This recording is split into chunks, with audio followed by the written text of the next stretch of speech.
The wind howled over the jagged cliffs of Thrinder, carrying dust and ash from the dragon nests high above. Below, the village trembled in silence. No one dared speak. Today was the day they sent a human boy as an offering to the dragon sovereign, the ruler of all dragons in this sector. His name was Elric, and he walked slowly toward the altar, a small wooden platform carved into the cliff edge. His hands were empty. His heart thumped loud enough that he feared the dragons might hear it. Around him, villagers bowed their heads. Mothers clutched their children tightly. Fathers looked away, pretending to fix broken tools or adjust ropes. No one wanted to see the boy leave. But Elric's steps were calm, steady, and deliberate. He did not run. He did not cry. The villagers whispered behind their hands, "He's too quiet, too brave, too human." The sky above darkened. Dragons circled high, their wings slicing the air like shadows of steel.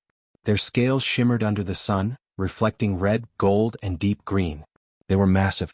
Their eyes glowed with intelligence and danger.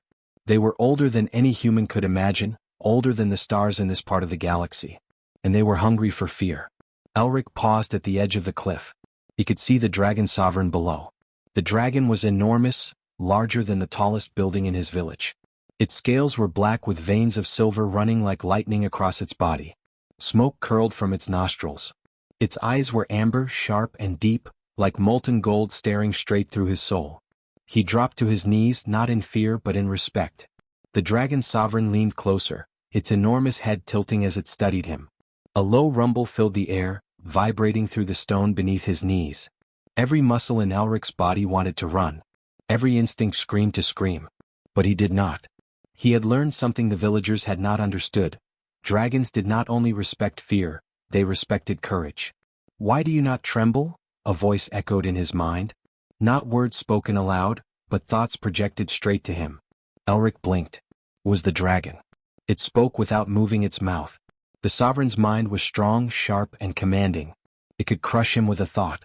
"I do not fear death," Elric replied, his voice steady though it shook inside. "But I fear leaving the world without trying to understand it." The dragon's eyes narrowed, curious. No human had ever spoken like this. No human had ever answered without begging or pleading. Around them, other dragons murmured among themselves, a sound like mountains shifting. They had never seen one like him. Elric rose to his feet. The wind whipped around him, tugging at his hair and cloak. He took a deep breath and stepped closer to the edge toward the dragon. "I did not come to be taken. I came to learn. I came to show that humans can be more than offerings." The dragon sovereign's tail lashed, knocking over stones from the cliff. Its voice rumbled again, this time aloud. "Many have come before you. They screamed, they struggled, they begged. All fell. Why should you be different?" Elric met the glowing eyes. "Because I will not give you what you expect. I will give you truth. I will give you understanding." A silence followed. Even the wind seemed to pause. The villagers watched from afar, holding their breath. Some thought he was insane. Some hoped he was. But the dragons were quiet too. Curiosity was stronger than hunger. Slowly, the dragon sovereign lowered its massive head until it was level with him. Its hot breath smelled of fire and smoke. Elric could feel the heat but did not step back. Instead, he knelt and extended his hands, not as a gesture of submission, but as an offer of peace. "Touch me if you wish," he said simply. "I am not your enemy." A great rumble echoed, like thunder breaking across the cliffs. The dragons whispered in voices humans could not hear, sharing memories older than any living creature. The dragon sovereign studied him, its eyes reflecting the boy's calmness. No human had ever entered the dragon lands without fear, and no human had ever offered this: honesty, bravery, and courage without arrogance. For the first time in centuries, the dragon sovereign spoke with a sound that shook the cliff, almost like laughter. "Curious," it said. "You are not like them. You do not fear me, yet you do not wish to fight. You do not lie. You do not beg. Why?" Elric smiled faintly, though his heart beat faster than he admitted. "Because I know the truth," he said. "Monsters are not born to destroy. They are shaped by how the world treats them. You are not evil. You are not cruel. You are only misunderstood." The dragons leaned closer. The sky darkened as hundreds of wings folded into a tight circle around the cliff. The villagers could only stare. Whispers spread, "He will die. He cannot survive." But even they could feel something shifting in the air. Something new. Something dangerous to their old beliefs. The The dragon sovereign raised one claw and pointed it toward the boy. The shadow it cast was massive, covering Elric completely. The villagers gasped. Stones cracked under the dragon's weight. Elric did not flinch. He stared directly at the eyes of the creature and waited. Then something impossible happened. The dragon lowered its claw. Not to strike. Not to harm. Instead, it touched the boy's shoulder gently, almost curiously. The heat was intense, but it did not burn. The dragon sovereign's amber eyes softened. "Perhaps, you are not an offering," it said slowly. "Perhaps, you are something else entirely." Elric stood taller. The wind whipped around them, carrying dust, ash, and the scent of fire. Around the cliff, dragons whispered to each other. Something in their ancient memory stirred. They had never met a human like this. They had never seen one so small yet so fearless. And in that moment, standing on the edge of the world between death and legend, Elric realized something himself. He had not been sent as a sacrifice. He had been sent as a choice. The dragons could take his life, or they could see the truth in his heart. The sun slipped behind the horizon, casting the cliffs in red and gold. The dragon's eyes followed him. The villagers held their breath. And for the first time in centuries, a human stood before the dragon sovereign, not as prey but as a presence that could change everything. Elric did not run. He did not hide. The dragon sovereign's eyes followed him as he stepped carefully into the valley below, where dragons of all sizes gathered. Some were small, no larger than a cart, with scales that shimmered like polished emeralds. Others were massive, their wings stretching like storm clouds, their claws sharp and glinting. The air was thick with smoke, heat, and the smell of stone and fire. Every dragon looked at him with curiosity and suspicion. He moved slowly, holding his hands open in a gesture of peace. Some dragons hissed quietly, wings twitching, tails snapping. Others leaned closer, their eyes glowing with intelligence. This was not a place for humans. It was a world built on power, on fear, on survival. But Elric did not see monsters. He saw beings shaped by isolation, beings who had never known kindness outside their own kind. A small dragon, no larger than a child, limped toward him. Its wing was torn, its scales dull. Elric crouched down carefully, making sure not to seem threatening. "Hello," he said softly. "You are hurt. Let me help you." The dragon hissed, but it did not run. Elric reached out slowly, touching the edges of the torn wing. He felt the heat under its scales. He whispered words he did not even know the dragon could understand, calming it with gentle tones. Slowly, the small dragon allowed him to touch it. Elric cleaned its wound with a cloth he carried and wrapped it as best he could. The dragon blinked, unsure, then nuzzled him gently. Other dragons watched. Some snorted in disbelief. Some laughed in low, rolling rumbles. None had ever seen a human treat them without fear or aggression. For centuries, dragons had expected humans to scream, to fight, or to die begging. And yet here was one human, kneeling among them, offering care instead of weakness. Elric continued walking through the dragon encampment. He helped a young dragon untangle its tail from sharp rocks. He offered water to another that seemed sick and too proud to drink from the pools. He spoke quietly to dragons that had never heard a human voice before. His words were simple but full of respect. He did not ask for permission. He did not demand attention. He simply acted. A group of elder dragons approached, their eyes sharp and full of suspicion. "Why do you touch them?" one asked, projecting its thoughts into his mind. "They are not yours. They are wild. They are dangerous." Elric did not flinch. He looked at them directly. "They are not dangerous to me," he said, "and I am not yours. But we can learn from each other. You will see if you let me stay." The elder dragons murmured among themselves. They had never encountered a human like him. A human who spoke without fear, who acted without violence, who chose kindness instead of survival. Some whispered that he was foolish. Others wondered if he was different. Elric found a larger dragon struggling with a broken claw. Its roar was loud, shaking the stones under his feet, but he did not step back. He knelt carefully and examined the claw, murmuring words of reassurance. The dragon's eyes narrowed, ready to strike, but it did not. Elric worked patiently, removing jagged stones and using the cloth to bind it. When he was done, the dragon lowered its massive head, letting him touch it without aggression. Days passed in the Dragon Valley. Elric slept among them, careful not to intrude, careful to respect their space. He ate what they offered, learning their ways slowly. He learned which dragons were stubborn, which were gentle, which were quick to anger. And in return he gave them something they had never experienced: patience, trust, and care. The other dragons began to notice. A few came closer, not out of fear or hunger but out of curiosity. They watched him lift small stones from nests, untangle wings and offer water. They saw how he never demanded, never shouted, never ran. He treated them not as monsters or gods, but as living beings deserving respect. One evening, as the sun set over the jagged cliffs, the dragon sovereign returned to observe him. Elric was kneeling beside a wounded dragon, carefully supporting its head. The sovereign's massive eyes glowed in the fading light. For a moment, it remembered all the humans who had been sent before him, screaming, trembling, pleading. All had failed. All had died. But this one was different. You touched them, the sovereign said slowly, its voice rumbling like distant thunder. And yet they do not strike. They do not flee. How? Elric looked up at the massive creature without fear. Because I do not wish to harm them, he said simply. I do not see them as enemies. I see them as beings who suffer alone. If I can make even one feel safe, then I have done something important. The dragon sovereign leaned closer, its wings folding into the shadows around the valley. Many say humans are weak. They say you are small, fragile, and foolish. And yet, you survive among dragons not by fighting but by giving care. Why? Elric smiled faintly. Strength is not always in the claws or fire. Sometimes it is in the heart. Sometimes it is in knowing the right thing to do when everyone expects fear or hate. A low rumble of approval spread among the elder dragons. They had never heard such words, never seen such courage. Elric had done what no human had ever done before. He had entered their world without anger, without deceit, without fear, and he had changed the way they saw him. By the time the sun fully disappeared behind the cliffs, the dragons no longer whispered only about him as a human in their land.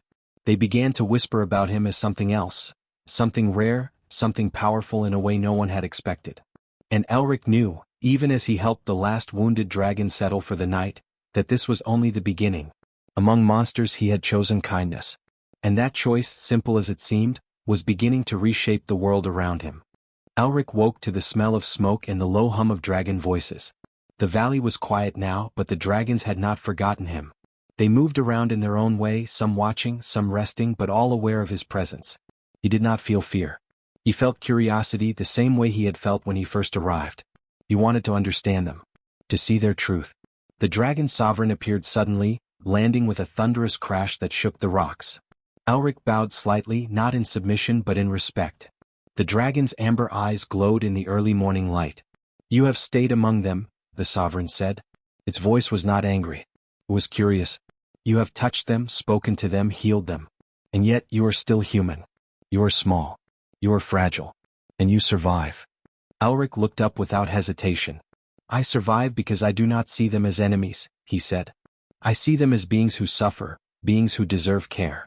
I do not need to fight them to be part of their world. The sovereign leaned closer, its massive head tilting. You speak words older than time, human. Do you know what you say? Dragons were once free rulers of the stars.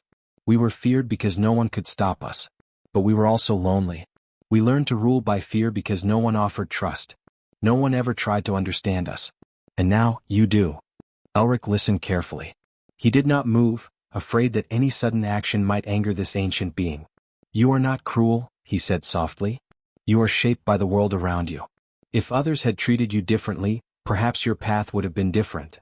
The dragon sovereign's eyes softened slightly, and for a moment, it seemed almost human. You speak of memory, it said. Memory shapes all of us. Some memories bring pain. Some bring wisdom. And some teach the truth. You awaken a memory that I thought lost forever. You remind me that we were not born to destroy. We were shaped by isolation, by misunderstanding, by fear. Elric felt a chill. He realized the dragon was telling the truth, not just to him but to itself. It remembered a time when dragons had been guided by curiosity, by care, by trust. But that memory had been buried under centuries of conquest and isolation. And now one small human boy had unearthed it. You do not fear us, the sovereign continued. Yet you do not seek power. You do not lie, you do not deceive, you do not cheat to survive. Most would fall in your place. Others would cry, beg, or strike. Why are you different? Elric thought for a moment. Because I know the truth, he said. Power is not always in strength or fire. True strength is in choice, in kindness, in knowing when to act and when to wait. You have the power to destroy, but you also have the power to protect. I hope you choose to protect. The dragon was silent. Its tail flicked slowly, its massive wings folding around it like curtains of shadow. Then it spoke again, more quietly this time. You are teaching us something humans have never taught before. You are small, yet your presence changes the valley.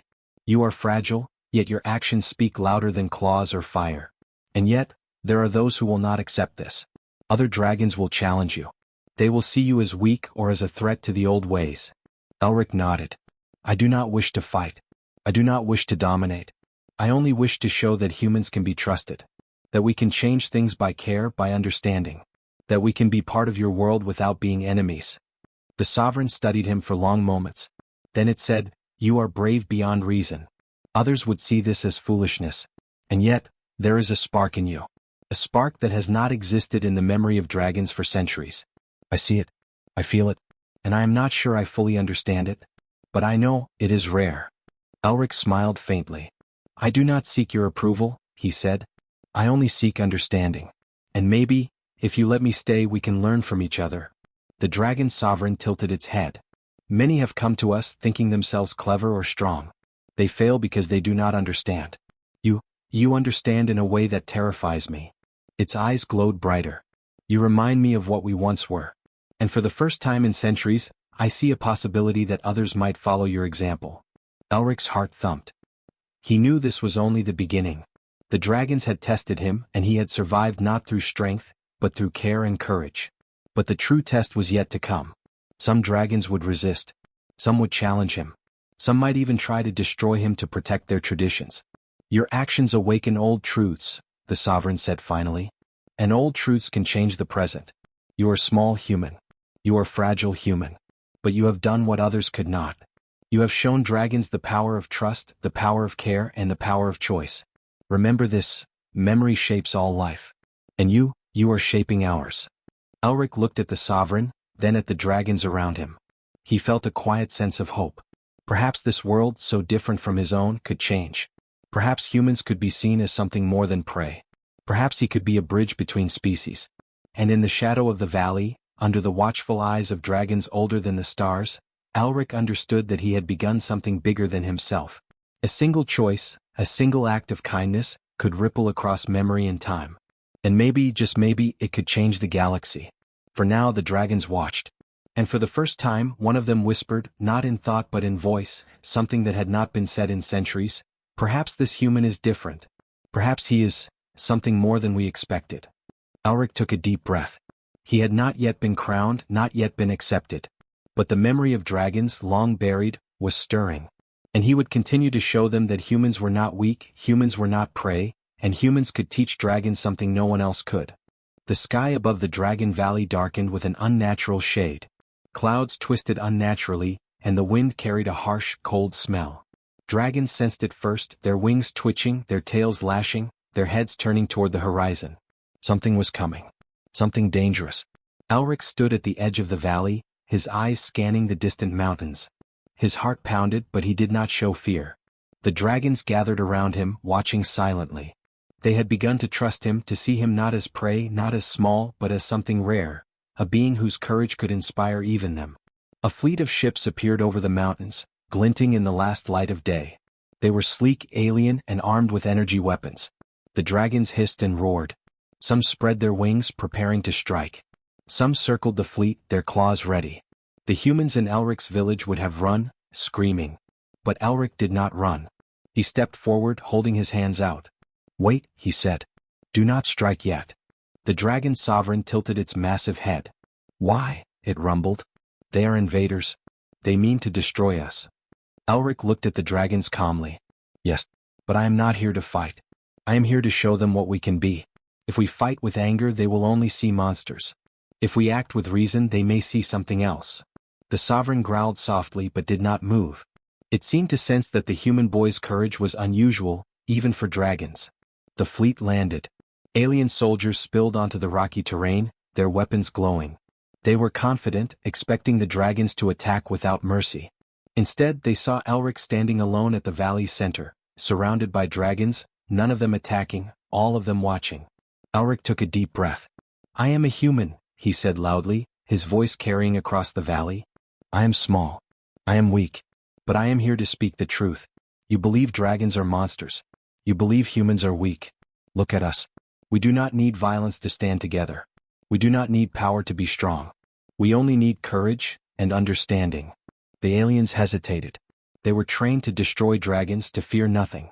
But they had not expected a human to speak with such authority, to command the attention of creatures far larger than him. The dragons shifted, leaning closer, their wings folding, their heads lowering in a protective stance but not attacking. A young dragon, one that Elric had helped heal days before, stepped beside him. It flared its wings, a warning, but it did not strike. Elric smiled faintly. "See," he said. "We do not fight out of hatred. We fight only if forced. And we only protect what we care for." The aliens looked at each other, unsure. Their commander raised a weapon, but something in the air told him to pause. The dragons were watching, their eyes glowing, and yet no attack came. The human stood calm, his hands empty, and still he commanded respect. Then the dragon sovereign moved. It landed beside Elric, its massive claws sinking into the stone. Its eyes glowed brighter than the setting sun. Slowly, it lowered its massive head until it touched Elric's shoulder lightly, almost tenderly. The air vibrated with power, and every alien froze in place. "You are no longer merely human," the sovereign said, its voice rolling like thunder. "You have walked among dragons without fear. You have healed them, spoken to them, and shown them kindness. You have done what no human, no dragon, and no creature has done in centuries. You are worthy of a mark, a crown." Elric blinked. "A crown?" he whispered. "Yes," the sovereign said. "Not of gold or jewels. Not of power. But of trust and respect. You are now dragonkin royalty. You are part of this world, and you have proven that courage and kindness are stronger than fire or claws." The other dragons murmured among themselves. Some hissed, some roared in approval, and some could not believe what they were seeing. They had lived centuries ruling through fear, and now, a human boy, small, fragile, and unknown, was being crowned beside their sovereign. Elric knelt as the dragon sovereign circled him with a massive wing, as if wrapping him in protection. It pressed a glowing mark into his shoulder. It burned warmly, not painfully, a symbol of trust, loyalty, and courage.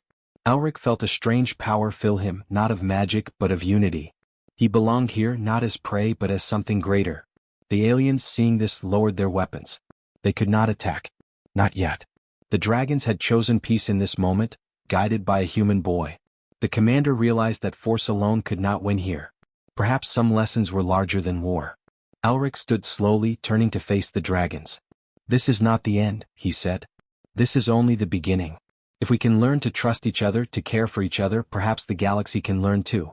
We do not need to fight to be strong. We only need courage and kindness." The dragons roared, not in anger but in approval. The smaller dragons chirped and flapped their wings. The larger dragons raised their heads, their eyes glowing brighter. And above them all, the dragon sovereign leaned close to Elric. "You have done what no other human could," it said. "You have united creatures that have ruled by fear for centuries. Today you are not a sacrifice. You are a bridge. And your crown is earned not by blood but by heart." Elric smiled. He did not feel powerful. He felt connected. He felt the weight of responsibility but also the warmth of trust. Around him, dragons of all sizes, shapes, and ages had witnessed something impossible. A human boy, small and fragile, becoming royalty not by fire or claw, but by courage and kindness. And in that moment the sky cleared slightly. The wind softened. The aliens hesitated, and some retreated, realizing that the valley was no longer just a place of fear. It was a place of unity, led by a human boy who had dared to be brave, honest, and kind. Elric raised his hand slightly as if to say, "This is the way forward." And the dragons roared in agreement. Not in conquest. Not in threat. But in choice. In respect. In understanding. The crown no one dared to offer had found its rightful place. The valley was quiet now, but it was not empty. Dragons of all sizes rested in the cliffs and hills, their eyes following Elric as he walked among them. He wore no armor, carried no weapon, yet he held something far stronger, trust. The mark of the dragon sovereign still glowed faintly on his shoulder, a reminder of courage, kindness, and the choice that had changed everything. Elric looked out at the horizon. Ships from other worlds had begun to retreat, unable to comprehend what they had witnessed. The galaxy had long seen humans as weak, fragile, and fearful. But the humans who sent him here had underestimated what one human could do. One human had faced dragons, the most feared beings in this sector, without anger or deceit, and had emerged not as a sacrifice, but as a bridge between worlds. The dragon sovereign landed beside him, smoke curling from its nostrils. Its massive head lowered so their eyes met. "You have changed more than dragons, human," it said. "You have reminded us that strength is not only in claws or fire. It is in courage, in patience, and in understanding. You have shown that humans are more than we believed." Elric nodded. "I did not come to prove strength," he said quietly. "I came to show that even the smallest being can make a difference. That even a fragile human can teach giants about kindness, and even monsters can learn to trust." The dragons murmured among themselves, wings rustling. For centuries they had ruled with fear, believing no species could challenge them, could teach them, could inspire them. And now the truth was clear. This human boy had done more than survive.